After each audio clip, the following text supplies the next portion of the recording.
Koomishiniin mirga namoomaa Itoophiyaa Dr. Daani'el Baqqalaa badhaasa Faawundeeshinii Jarman Afrikaaf filatamuu sochii barattoonni harka qalleeyyii barnootarraa akka hafne taasifamaa jiru. Dabtarii masaa bitanii nuu kennan jiru dhannee fudhannaa jechuudha. Dabtariin akka haala gabaarraa hubachuu dandeenyetti baay'ee qaala'insa baay'ee humnaa ol dabalaa jira. Kooriyaan kaabaa fi kibbaa garaagartee sa'aatii muraasa gidduutti misaayilii furguggisuu fi kaanis ammayyuu taana isinitti himamu. Raayyaan ittisa biyya Itoophiyaa dargaggoonnii fi milishoonni Tigraay karaa nagaan harka akka kennan waamicha taasise. Raayyaan ittisa biyyaa erga lolli kaaba Itoophiyaatti eegalee waamicha akkanaa taasisuun haaraa miti. Haa ta'u malee erga naannoo Tigraay keessaa ba'ee fi lolichi gara naannolee ollaatti ce'ee kan jalqabaati. Lolli baatii 11 dura eegalee badii guddaa dhaqqabsiiseera. Mariin akka furamu waamichi garaagaraa taasifamus ammallee hin dhaabbatin jira. Firaa'ol Balaa gabaasa qabdi. Raayyaan Itoophiyaa ibsa baaseen dargaggoonni naannichaa fedhii hooggantoota adda bilisa baasaa uummata Tigraayiif jecha aarsaa kaffalaa jiru jedheera.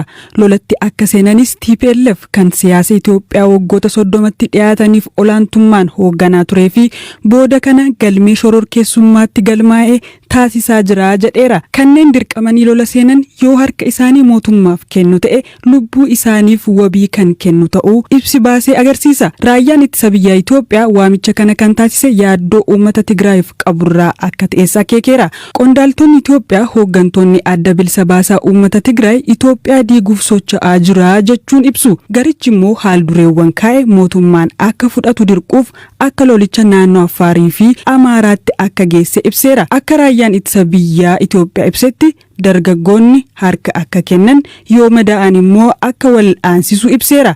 Waraanni baatii 11 dura Tigraayitti eegale kan Affaarii fi Amaaraatti ce'ee booda kana ture. Humnoonni TPLF haleellaa Affaarii fi Amaaraatti taasisaniin lammiileen 100,000 lakkaa'aman qeerraa buqqaaniiru. Haleellaa Gaalikoomaa akkasumas kaaba Gondar cinaatti raawwateen lammiileen 100 lakkaa'aman lubbuu dhabaniiru. Haleellaa kanaaf finciltoota TPLFtu himatame. Isaan immoo kana ni waakkatu. Qondaaltonni Itoophiyaa haleellaa humnoonni Tigraay raawwatan hawaasni idil addunyaa hin balaaleffannee jechuun irra deddeebiin komatu. Booda kana dhaabbati gargaarsaa idil addunyaa Ameerikaa USAIDin kuusaan deeggarsa namoomaa naannoo Amaaraa keessa jiru humnoota TPLFin saamamuu ibseera. Daayiriktarii dhaabbatichaa Samaantaa Paawor haleellaan TPLF Amaaraa fi Affaaritti taasisu dhamaatii fi rakkoo lammiilee Itoophiyaa qofa dheeressaa jechuun ibsanii turan. TPLF immoo hulaa deeggarsaa cufame jedhe bansiisuuf lola akka banee fi kanas hanga galmaan geessisutti akka itti fufu ibseera.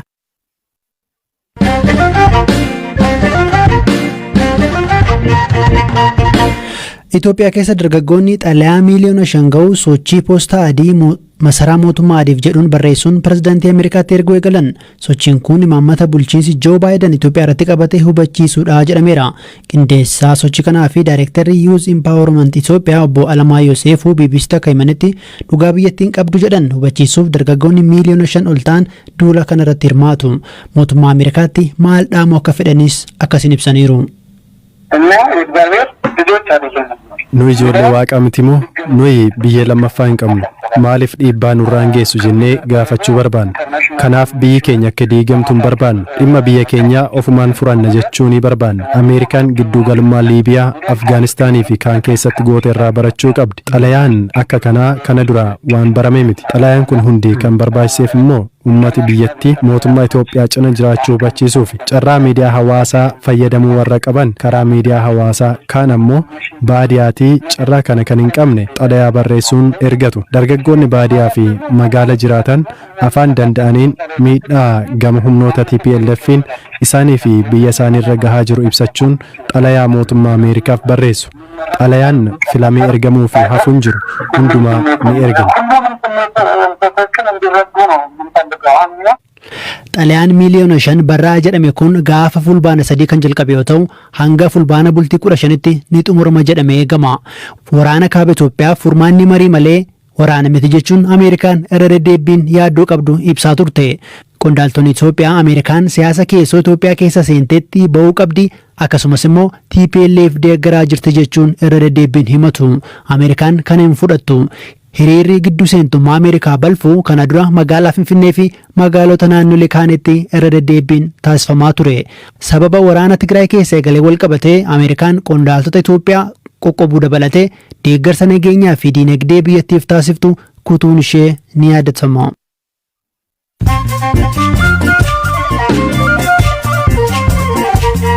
Dhaggeeffattoota keenya sagantaa BBC Afaan Oromoo roobii galgalaa caqasaa jirtu amma oduuwwan gaggabaaboon isinitti hima. Baankiin Impoortii Ekspoortii Afrikaa baankota Itoophiyaaf liqaa doolaara biiliyoona walakkaa dhiyeessuuf murteessuu beeksise. Baankichi hanga ammaatti piroojektota damee faayinaansii Afrikaaf doolaara biiliyoona 25 ol deeggaruu FBC'n gabaaseera.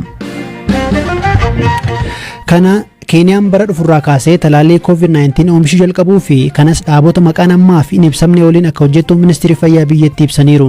Keeniyaan hanga yoonaa talaallee miiliyoona 3 ol biyyatti galchitus namoota walakkaa miiliyoona qofatu talaalame. Al-Shabaab haleellaa boombii magaalaa guddittii Somaaliyaa Moqaadishoo keessatti dhiyeenya raawwateen loltoota 11 ajjeesuu hime. Boombii mana ishee kaampii leenjii loltootaatti argamtu keessatti dho'een namoonni biroo 16 madaa'aniiru. Taphattoonni garee kubbaa miilaa shamarranii biyyaalessaa Afgaan gara Paakistaanitti baqatan. Shamarran kunneen sodaa sarbama mirga dubartootaa Taalibaan gaggeessaa jiruun dhokatanii jiraachaa turani. Barreessaan duraanii kaabinee ispoortii Keeniyaa Dr. Hassan Waariyoo maallaqa Koree Olompikii Keeniyaa bara 2016 ramadamee akka malee fayyadamuu yakkamaa ta'an maallaqni shilingii miiliyoona 88.6 isaan malaammaltummaan ittiin himataman kuni kan tiikeetii balalii atileetotaaf ramadamee ture. Pirezidantiin Komishinii Gamtaa Awurooppaa Ursula von der Leyen gamtaan isaanii yaaddoo nageenyaa fi gaaga'ama addunyaa ittisuuf humna waraanaasaa jabeessuu qabaa jedhan. Keessumaa duulli Afgaanistaan kan Ameerikaan durfamu fashaluu hordofee gamtaan Awurooppaa of danda'ee waraana duuluu danda'uu qaba jedhanii qaba yaadni jedhu dhiyaateera.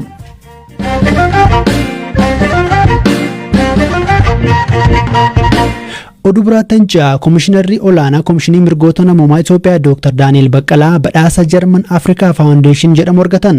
Faawundeeshinichi ibsa guyyaarraa baaseen Dr. Daani'el kabajamuu mirgoota namoomaaf gumaacha hanga yoonaa taasisaniif badhaasa beekamtii kana kennuuf murteessu hime. Badhaasni kun waggoota 25 darbaniif kennama kan ture yoo ta'u Dr. Daani'el kaadhimamtoota 30 keessaa 9 guutuudhaan filataman. Badhaasichas baatii sadaasa dhufu fudhatu. Akka ibsichi eeretti Komishiniin mirgoota namoomaa Itoophiyaa sadarkaa olaanaa ta'een akka geeddaramuu fi walabummaansaa akka mirkanaa'u akkasumas aangoo fi itti gaafatamummaansaa akka babal'atuuf shoora gumaachaniif beekamtii kennamedha.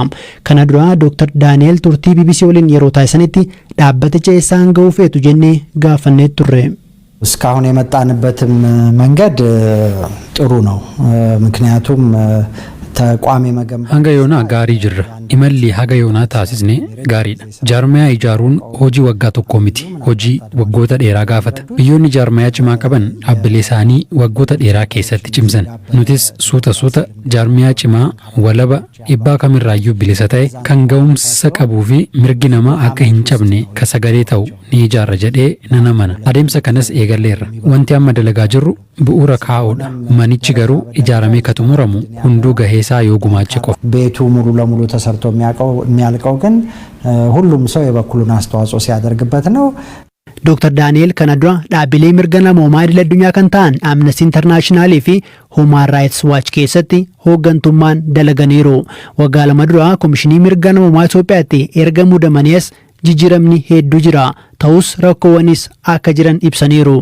Haa ta'u malee abdii akka isaan hin kutachiisne kana dura turtii BBC waliin taasisaniin himanii turan. በዚህ የኢትዮጵያ ሰብአዊ መብት ስራ ውስጥ አሁን ያለንበት ወቅት እጅግ ልብ ሰባሪ ወቅት ነው። Hojii mirga namoomaa Itoophiyaatti kabachiisuu keessatti waqtiin amma kan laphee nama cabsudha. Sababni isaas ajjeechaa, buqqaatii, qabeenyi manca'uu fi namoonni hedduu yeroo itti miidhamaa jiranidha. Sababa kanaaf baay'ee gaddisiisaadha. Hojiin keenya immoo kanneen qorachuu, qulqulleessuu fi adda baasuu waan ta'eef hirriba nama dhoowwu. Qormaanni kun hundi jiraateeyyuu garuu ani dhuunfaa kootti hojii koo fi hojii dhaabbanni keenya hojjetuun abdii kutadhee hin beeku. Abdii kutachuun yoo jiraate hojii kana hojjechuun hin danda'amu. Waqtiin keessa jirruu fi rakkoon keessa seenne hagamuu waltataa ta'us kan irra aanamudha jedheen amana. Rakkoo kana keessaa bahuu dandeenya. Kana gochuu malees filmaata biraa hin qabnu. Irra aanna jedhee waan hin yaaduuf abdii osoo hin kutiin kan hin hojjedhu. ሌላ አማራጭ የለንም። ስለዚህ የግድ እንወጣዋለን ብዬ ስለማመን ተስፋ ሳልቆርጥ ነው የምሰራው።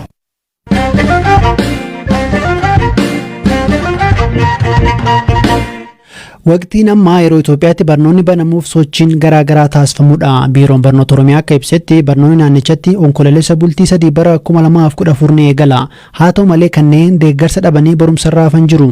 Shamarreen ammasii wal simbarsiifnu eebbisee gammachuu jedhamti. Dhalannu ishee godina Wallagga Lixaa Aanaa Najjoodha. Akka isheen jettutti waggaa fuuldura eegalee hojii tola ooltummaa keessa hirmaataa jirti. Tibba kana ammoo garee aartii agartuu jedhamu waliin ta'uun duula meeshaalee barnootaa ijoollee harka qalleeyyiif walitti qabu hojjechaa jiru. Waa'illi koo maatii olaanaa sochii taasisaa jiran gaafateera. Dhaadannoon keenya barnooti meeshaa cimaa ittiin addunyaa jijjiiranidha jedha. Kaayyoon keenya immoo daa'imti tokkollee rakkoo meeshaa barnootaatiin akka mana barumsaa irraa hin oolle gochuudha jedha. Namoonni maaliin isin gargaaraa jiru akka kaayyoo keessan kana galmaan geessaniif? Namooti waanuma danda'aniin nuti qalama qeenxee tokko akkasuma dabtarii singirii tokko qeenxee tokkorraa ka'anii amma ani nu gumaachanii haala rakkoo maatii daa'imman harka qalleeyyii abdii biyyaa ta'an bor biyya kana geggeessan bor biyya kana bulchan nuti daa'imman keenya barsiifachuu qabna. Mul'ata daa'imman keenya bakkaan ga'uufii qabna waltumsinee kaayyoo jedhuun hojjechaa jirra jechuudha. Amma daftara kana eessatti kennaa jirtu Oromiyaa keessaa ijoollee eessatti? Aanaa Najjoo keessatti eegalle garuu Najjoo duwwaa gargaarra miti. Aanaa Najjootti dhidhiyaatanii jiran isin gargaarra yeroo gargaarsa kanaan duras gargaarsa dhimma gara biraa irrattis gochaa turre Najjoo duwwaa gargaarra miti. Aanolee Najjootti dhidhiyaatanii jiran hin gargaarra. Karoorri keenya immoo bal'aadha nuti. Abjuuf mul'ata bal'aa qabna Oromiyaa waliin ga'u akkasumas lafa dhalli namaa jiru deemne rakkoo dhala namaa furuudhaaf karoorri keenyaa fi hawwiin keenya. Daftara bituun kun hammam dhaloota fayyadattanii yaaddu? Baay'ee dhaloota fayyada malee dhaloota fayyada barnooti bu'uura waan hundumaati. Barnooti hiiktuu rakkoo hundumaati. Barnooti bu'uura waan hundumaati. Addunyaan kan jijjiiramte barnootaan waan ta'eef dhaloota immoo nuti kan jijjiiruu dandeenyu barnootaan. Kanaaf dhaloota barsiisuu, dhaloota barachuu hin dandeenye deeggarree barsiisuu kaayyoo keenya godhannee kaayyoo dursa laannuuf godhannee irratti hojjechuu kan barbaanneef sababa kanaaf jechuudha.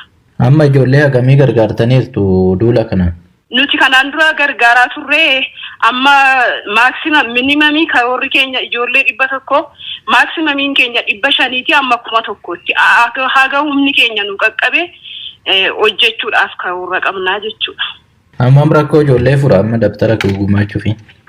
Baay'ee kan nama gaafiin keessan baay'ee gaariidha. Ijoolleen sammuu ciccimaa qaban, ijoolleen hawwii barumsaa qaban baay'ee jira kan maatiin isaanii meeshaa barnootaa bitanii mana barumsaatti erguu hin dandeenye jechuudha.